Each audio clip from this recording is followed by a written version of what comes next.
Well, The Lie is a novel set during and after the First World War, and it concerns three young people, friends from early childhood, very strong bonds of love between them.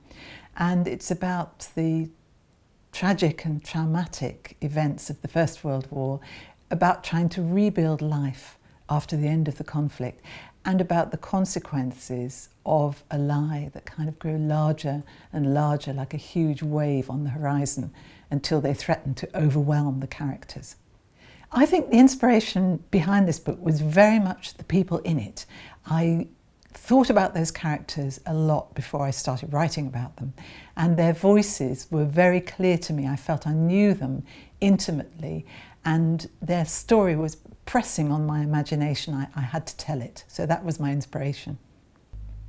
In The Lie, I wanted to write about the bonds, the depth of friendship that you can have when you meet someone at a key point in your very early childhood. And really, Daniel, Frederick and Felicia ought not to be friends because they come from completely different social backgrounds.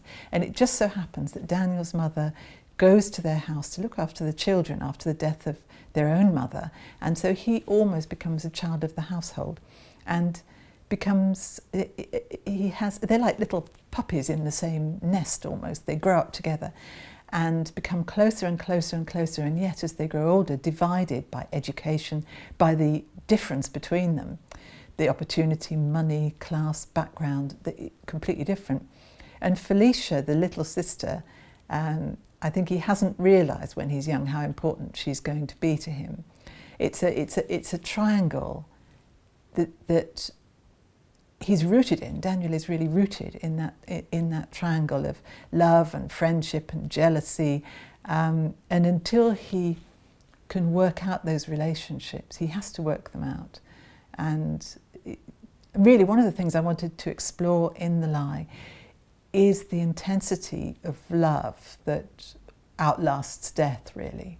That it's still there, it's still like a note that's been struck, it's still ringing and ringing and ringing through his life. He can't get away from it.